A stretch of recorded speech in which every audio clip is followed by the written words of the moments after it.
اللہم صلی وسلم وبارک علی نبینا محمد وعلی آلہ وصحبہ الطیبین الطاہرین وعلی ازواجہ امہات المؤمنین وعلی التابعین ومن تبعہم بإحسان الی یوم الدین۔ السلام علیکم۔ کتب سیرت پر ایک نظر کے ساتھ میں ہوں عامر تاسین۔ سیرت کا ہر موضوع ہمارے لیے روشن چراغ کی حیثیت رکھتا ہے۔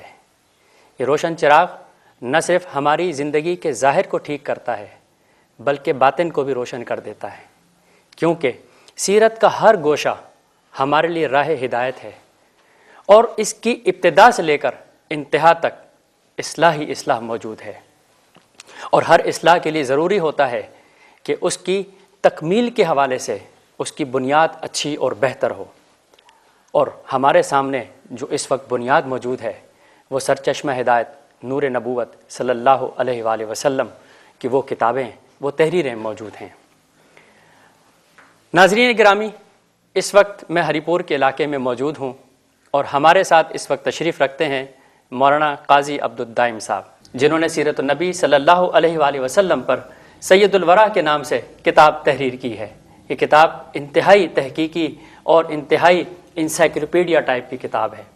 آئیے ہم ان سے ملاقات کرتے ہیں اور ان سے ان کی کتاب کے بارے میں جاننے کی کوشش کرتے ہیں کہ انہوں نے اپنی کتاب کے حوالے سے کیا کیا ایسے مراحل کا سامنا، کیا کیا ایسی مشکلات کا سامنا انہوں نے کیا ہے۔ السلام علیکم۔ وعلیکم السلام۔ سب سے پہلے تو آپ قاضی صاحب یہ بتائیے کہ آپ کا نام ماشاءاللہ اتنا خوبصورت ہے، عبدالدائم کی کیا معنی ہے؟ دائم حقیقی طور پر صرف اللہ رب العالمین ہے، یعنی ہمیشہ رہنے والا۔ جس طرح اللہ تعالیٰ کا نام باقی ہے، اسی طرح دائم بھی اللہ تعالیٰ کے اسماء میں سے ہے، یعنی ہمیشہ رہنے والا۔ تو عبدالدائم کا مطلب یہ ہوگا کہ بندہ اس ہستی کا جو ہمیشہ دائم رہنے والی ہے، ہمیشہ رہنے والی ہے، ازلی ہے۔ اس لحاظ سے عبدالدائم عبداللہ ہی کا معنی ہے، یعنی اللہ کا بندہ۔ ماشاءاللہ ماشاءاللہ۔ اچھا حضرت، آپ نے یہ جو کتاب سید الورا 3 جلدوں میں لکھی ہے، ماشاءاللہ بڑی تحقیقی کتاب ہے۔ اس کتاب کو لکھنے میں کتنا عرصہ آپ کو درکار ہوا؟ تقریباً 14 سال لگے ہیں۔ 14 سال آپ کو لگ گئے؟ جی 14 سال۔ تو اس پوری 14 سال کے عرصے میں آپ نے کن کن ماخذ سے آپ نے استفادہ کیا؟ کیونکہ عموماً یہ دیکھا جاتا ہے کہ اصل ماخذ کے علاوہ جو غیر مطبوعہ کتب ہوتی ہیں ان تک کسی کی رسائی نہیں ہوتی، تو کیا آپ نے غیر مطبوعہ کتب اور مخطوطات سے بھی استفادہ کیا ہے؟ جی مخطوطات سے استفادہ تو کیا ہے، لیکن مخطوطات کا ہم نے حوالہ نہیں دیا ہے۔ اس کی وجہ یہ ہوتی ہے کہ حوالہ اس چیز کا دیا جاتا ہے جو ہر آدمی کی رسائی میں ہو۔ مخطوطات ایسی چیز ہے کہ وہ کہیں ہوتی ہیں کہیں نہیں ہوتی ہیں، بلکہ بہت کم پائی جاتے ہیں مخطوطات۔ ہمارے ہاں مخطوطات کا ماشاءاللہ کافی بڑا ذخیرہ ہے۔ اچھا، آپ کے ہاں موجود ہے؟ جی ہاں، کافی بڑا ذخیرہ ہے مخطوطات کا، اور اس میں نایاب کتابیں ہیں۔ والد ماجد کو نایاب کتابیں جو کہ ابھی تک طبع نہ ہوئی ہوں ان کو جمع کرنے کا بہت شوق تھا۔ ان کے ایک عقیدت مند تھے مولانا اسرائیل صاحب، ماہر السنہ شرقیہ تھے پشاور میں۔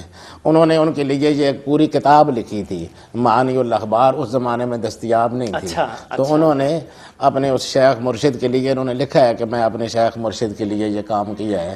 وہ پوری کتاب انہوں نے نقل کر کے، ایک دفعہ والد ماجد نے جو ان کے شیخ تھے، پیر تھے، انہوں نے خواہش ظاہر کی کہ مجھے وہ کتاب نہیں دستیاب ہو رہی ہے۔ انہوں نے کہا جی میں کوشش کرتا ہوں۔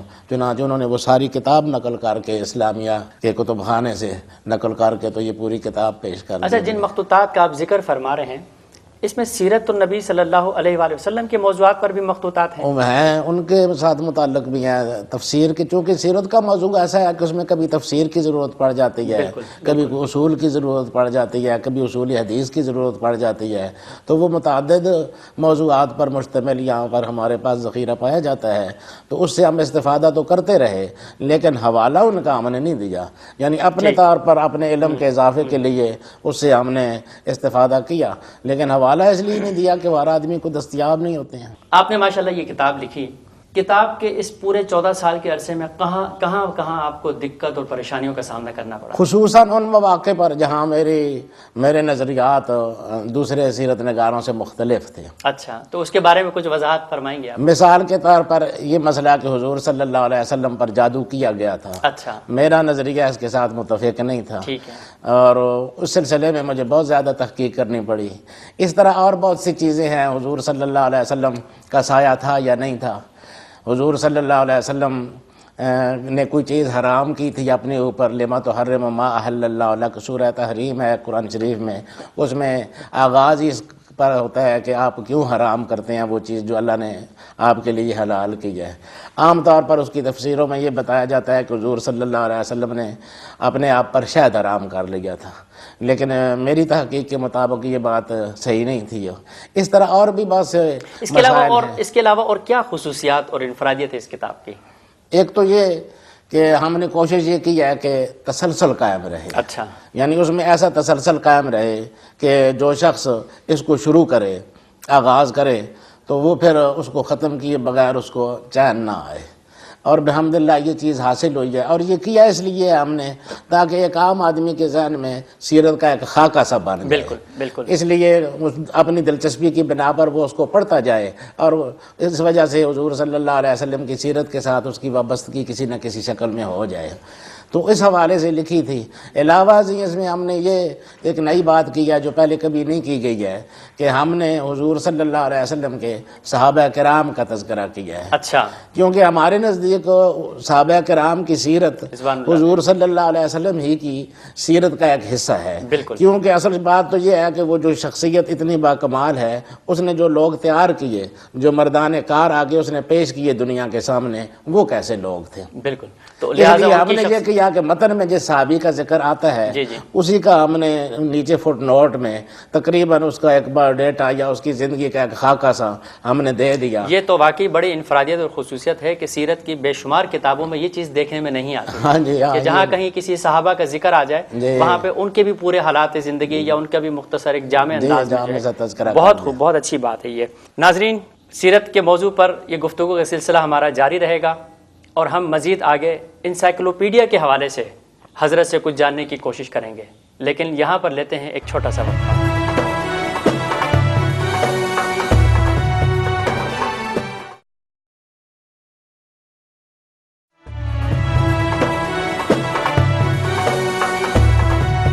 خوش آمدید ناظرین، گفتگو کا ہمارا سلسلہ سیرت النبی صلی اللہ علیہ وآلہ وسلم کی کتاب سید الورا کے حوالے سے جاری تھا۔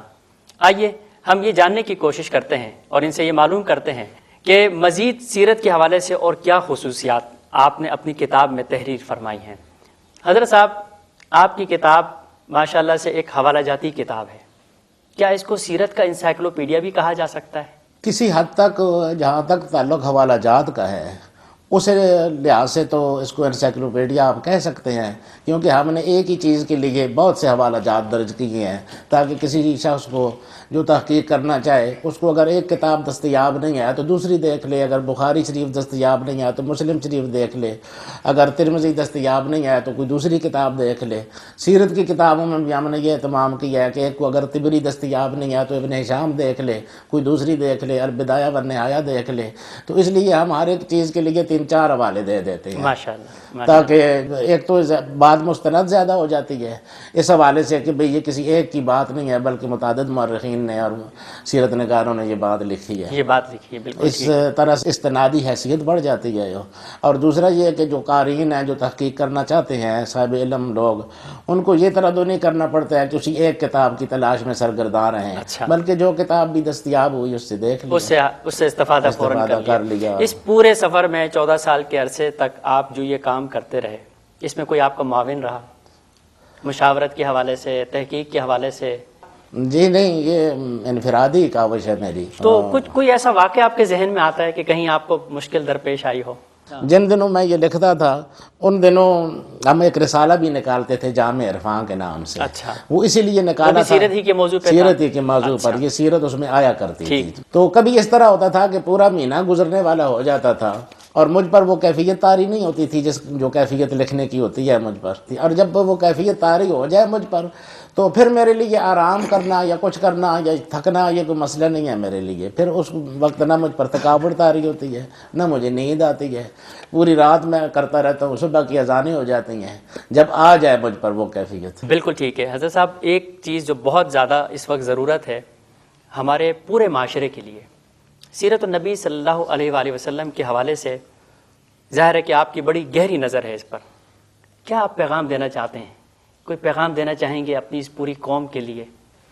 کہ ہم کیسے سیرت النبی صلی اللہ علیہ وسلم پر عمل کر سکیں یا اپنے عمل کر کے اپنی زندگی کو بہتر کر سکیں؟ جی ہاں، بس اس کے لیے پہلے تو یہ ضرورت ہے نا کہ سیرت کو جانیں حضور صلی اللہ علیہ وسلم کی. عمل تو تبھی کریں گے وہ ہم. اخلاص بھی پیدا کریں. جی ہاں، دوسرے وہ اخلاص بھی پیدا کریں عمل میں. اخلاص سے عمل تو پہلی بنیادی شے ہے. بالکل. اور دوسرا یہ ہے کہ وہ سیرت مصطفیٰ صلی اللہ علیہ وسلم سے آگاہی حاصل کریں. ظاہر ہے جب آپ کی سیرت پر ہم چلنا چاہیں گے تو یہ پتہ تو ہو کہ سیرت آپ کی ہے کیا ہے. اس لیے یہ سیرت کی کتابیں لکھی جاتی ہیں تاکہ لوگوں کو یہ پتہ چلے کہ سیرت ہے کیا. پھر اس کتاب میں ہم نے یہ بھی کوشش کی ہے کہ وہ حضور صلی اللہ علیہ وسلم کے عشق اور محبت کی چاشنی وہ اس میں پوری طرح رچی بسی ہو، ماشاءاللہ، تاکہ پڑھنے والا آدمی جو ہے وہ محسوس کرے. تو مجھے خود تو پتہ نہیں، لیکن جو لوگ پڑھتے ہیں اس کو ان کے تاثرات یہی ہوتے ہیں کہ جی کبھی ہم رو پڑھتے ہیں، کبھی ہماری آنکھوں سے آنسو بہنے لگتے ہیں، کبھی کیا کیفیت طاری ہوتی ہے. تو اس سے یہ معلوم ہوتا ہے کہ وہ جو تأثر ہے اس میں، جو یعنی ہم نے پیدا کرنا چاہا، وہ اللہ کے فضل سے وہ چیز پیدا ہوئی ہے. ماشاءاللہ، یہ اللہ کا کرم ہے، حضور صلی اللہ علیہ وسلم کی نظر عنایت ہے. بالکل ٹھیک. ماشاءاللہ سے آپ کو اس کتاب پر صدارتی ایوارڈ بھی حاصل ہوا. کیا مزید کوئی اور تصنیف آپ کی اب آ رہی ہے سیرت ہی کے موضوع پہ؟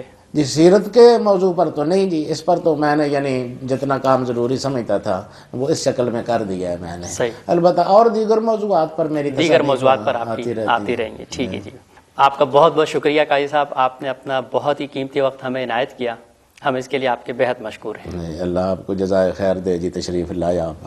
ناظرین، یقیناً آپ نے حضرت علامہ قاضی عبدالدائم دائم صاحب کی گفتگو سے اندازہ لگا لیا ہوگا کہ سیرت النبی صلی اللہ علیہ وآلہ وسلم کے موضوع پر جو انہوں نے مشقت اور محنت آمیز جو تحقیق سے لبریز یہ کتاب لکھنے کی کوشش کی ہے وہ آپ کے سامنے بالکل ظاہر ہو گئی ہے.